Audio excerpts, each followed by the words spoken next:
Today we will be going over math concepts to implement into an elementary math classroom. These concepts are some of the main important concepts that we have learned this semester. So we're going to start out with mathematical habits of mind. These are ways that students think when they are solving a math problem. It's not just about getting the answer right, it's about how students approach the problem, explore the problem, and make sense of the problem. We want our students to not just know an answer and know how to get an answer. We want students to be able to learn how to think, not just what to do. We want students to know how to think about a problem. So in mathematical habits of mind, there are 8 of them. Number 1 is make sense of problems and persevere in solving them. Number 2 is reason abstractly and quantitatively. 3 is construct viable arguments and critique the reasoning of others. 4 is model with mathematics. 5 is use appropriate tools strategically. 6 is look for and make use of structure. 7 is attend to precision. And 8 is look for and express regularity in repeated reasoning. We're now going to go over the 4 tops of knowledge.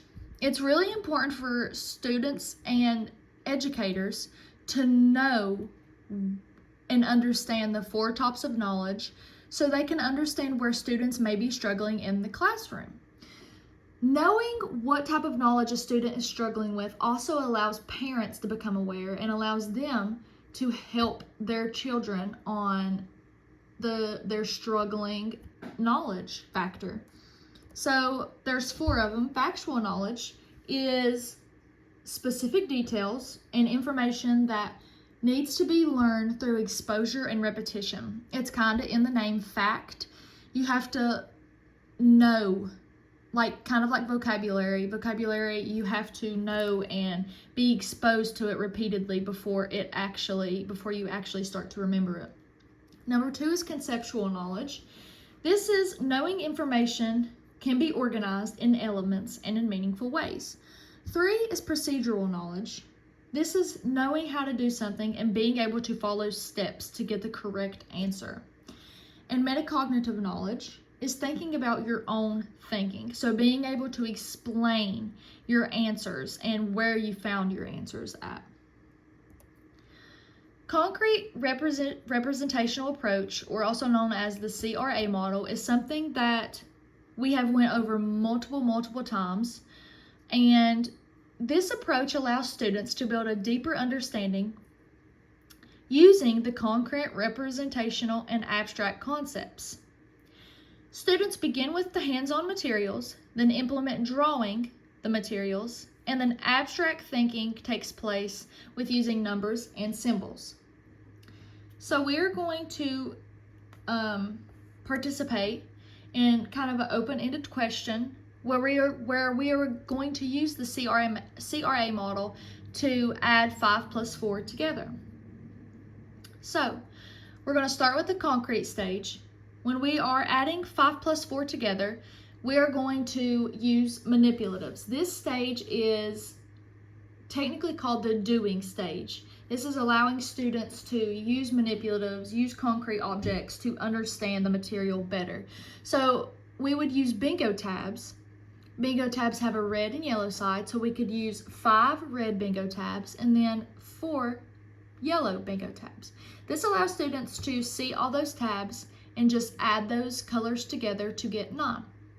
Moving on to the representational stage, we would then draw that out. Instead of using the bingo tabs hands-on, the students will then draw circles out and understand that they are now in the seeing stage. They are seeing the objects come to life. Then comes the abstract stage. This is when we implement using the numbers and symbols. So we would implement using 5 plus 4, the numbers and symbols. And that is the last element of this stage, and it allows students to see the model and see the numbers and symbols finally being used. The CRA model is an excellent method to use in the classroom because it allows students to have practice in so many different elements while still focusing on the same lesson, like addition or subtraction. We are now going to be talking about math talk versus number talk. This is something that I absolutely had no idea was a thing, and then learning about this really allowed me to open my eyes and understand how math talk and number talk are different in a math classroom. So math talk is when students discuss and explain their ideas and their thinking about a certain problem. This allows students to participate in metacognitive thinking. So math talk is allowing students to be able to explain their thinking of how they got a problem, how they got an answer to a problem, where they got the answer to the problem at, where did they look to find this answer. This allows students to strategically think and reflect on what they were thinking about while solving this problem. Number talk is a strategy where students are given a problem that requires no paper or pencil, and it focuses solely on mental math. So I think a lot about multiplication tables when I think of number talk, because multiplication tables need to be a mental math strategy that you have in your head, and you don't have to think about it, you just know them automatically. So we're going to participate in an open-ended question. We're going to do a math talk and a number talk. So for this one, we are going to participate in a math talk, and we are going to explain how we multiply 45 times 5. So looking at 45 times 5, I start with my ones place, and I'll multiply 5 times 5 together, which is 25. I carry my 2 above my 4, and I bring down my 5. We are now going to multiply 5 times 4, which is 20. Then we add on our 2, which is 22. And then we bring down our final number, and our final number is going to be 225.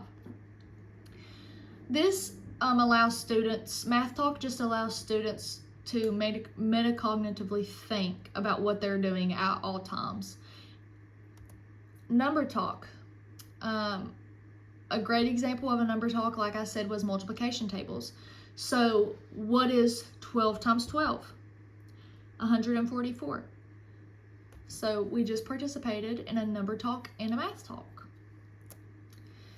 Manipulatives. Another great concept to be implemented into the classroom is manipulatives. Manipulatives are a great way to use in the math classroom because it allows students to become hands-on and see and touch the math lessons that are actively happening in the classroom. I love using manipulatives. I think manipulatives are a great way for students to see math come to life and be able to be hands-on and touch what they're doing. A great manipulative to use in the classroom are base 10 blocks.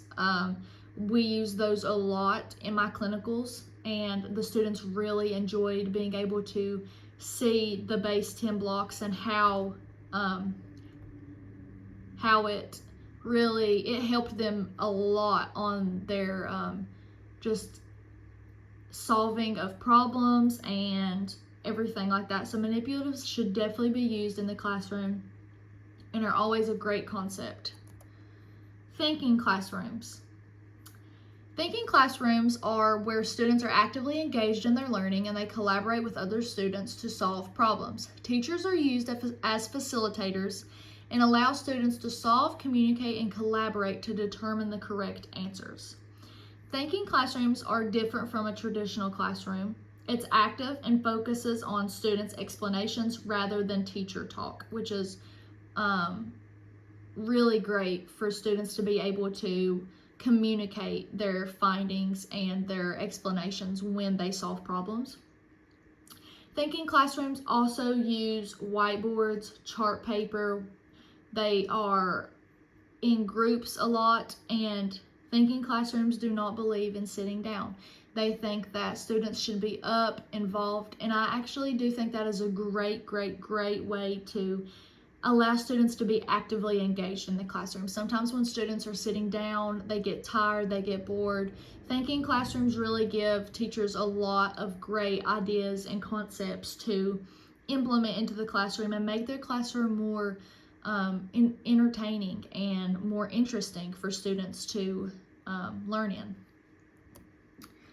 Another great concept is using writing and music to deepen understanding of math. When you think of math, you really don't think of music and writing as much. You kind of just think of numbers, and that's pretty much all, but there's such a deeper meaning to math than a lot of people realize, and taking this class really allowed me to see that as well. So in my clinicals, one element that I picked up on was the love for music and journaling in a mathematics classroom. Students enjoyed listening to music, and it allowed them to deepen their understanding, as well as journaling about lessons and concepts they are learning. I loved the journaling in a math classroom because it allowed students to write down what they were struggling with, what they learned, what they wanted to learn more about, what questions they had, and I think that really allows students to ask questions that they may be afraid to ask in a classroom.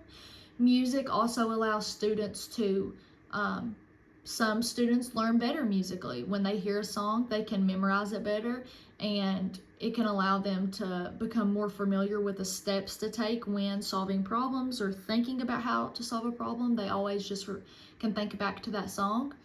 So I do think writing and music deepen the understanding of math and need to be implemented into the classroom. I think this was an amazing concept that we learned about this semester. Another concept is differentiated instruction. All students learn differently, and not all students have the same background knowledge. It is important to implement and have differentiated instruction methods available for students in the classroom. Differentiated instruction is something that we have heard a lot about in the past couple of years. Not all students are going to come in there and learn the exact same way. So as educators, we need to make sure that we have our lessons ready to go, and allowing students to have multiple different availabilities. If they are comfortable learning a certain way, then we need to make sure that that way is implemented in the lesson and allow them to succeed. Differentiated instruction is meeting students where they are and helping them grow. So that is exactly what an educator must do when implementing differentiated. So another math concept that we are going to talk about is STEM. STEM allows students to learn about a math concept and then connect math ideas to real-world situations. It allows students to become hands-on and collaborate with their peers while being able to test ideas and revise if needed.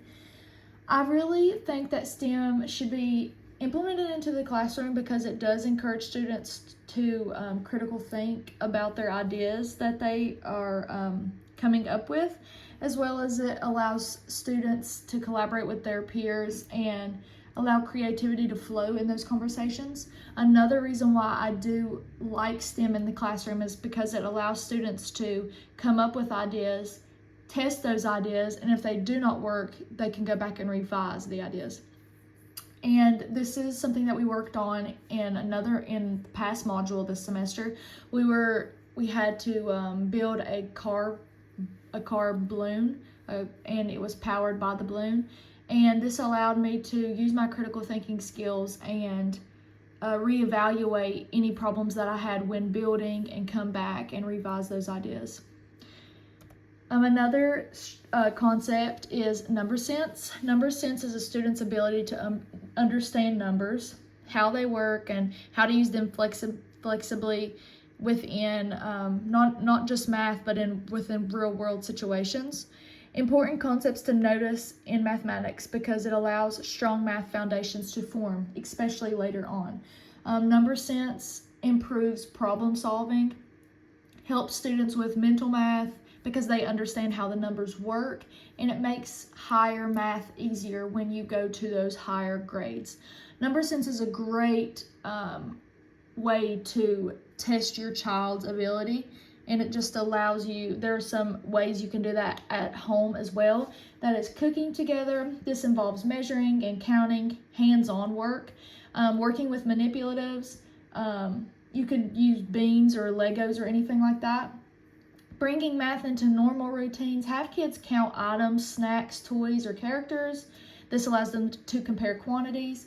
Play simple math games with them. Board games and dice games allow them to maybe roll the dice and add those two numbers together.